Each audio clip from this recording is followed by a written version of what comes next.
Kumusta po ang lahat? Ngayong panahon nga po pala dito sa amin ay tag-ulan na at bihira lang po uminit. Kaya hindi po makapamiwas sa mga tao ngayon. And share ko lang po sa inyo ang mga kaganapan dito sa amin sa Baybay. Hello, ako nga po pala si Miss Jen at welcome po sa aking vlog.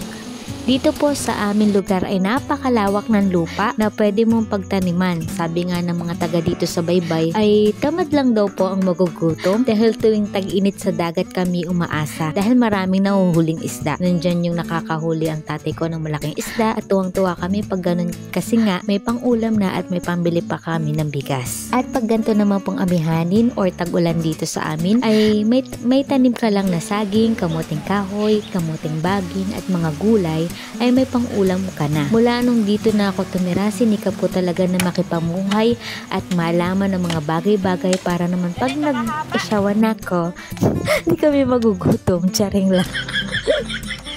So yun nga, bumili nga po pala ng binhing pananim ang aking kapatid na si Joanna. At sabi ni tatay ay aming itatanim sa kanilang taniman. Malapit-lapit lang naman po dito sa amin. And since mahilig talaga po kami sa sili, abay kung ano-ano ng sili ang aming itinatanim. May siling labuyo, may siling granada, tapos ay may siling demonyo pa nga daw. Iyaha, lahat na lang ata ng sili ay may tanim kami dito. Pero kasi hindi naman talaga po bumababa ang presyo ng sili sa merkado. Kaya pwede rin namin itong pagkakitaan at napansin namin na maganda ang tubo niya dito sa aming pinagtataniman. Alam nyo ba, sa totoo lang hindi naman talaga ako ma-arte, slight lang.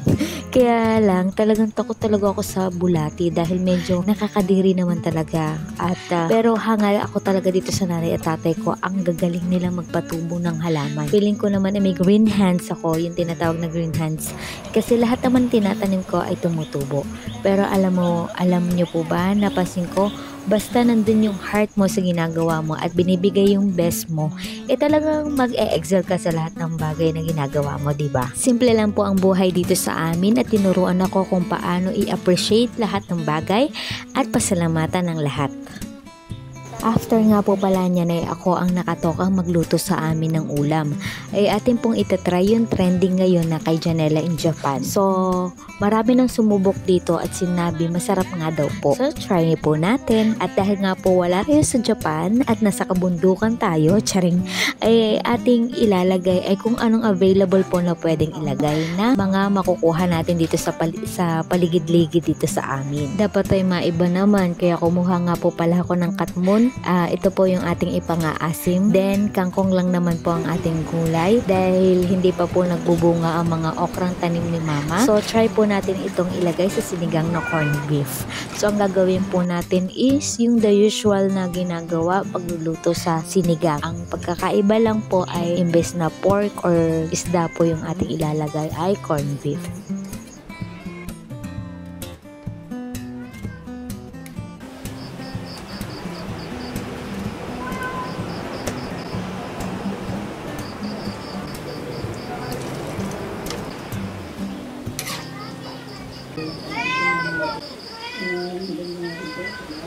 Kailangan lang lighting. So mga kabalan, titikman po natin ang sinigang na corned beef. Let's eat! Sarap! Anong lasa? Masarap!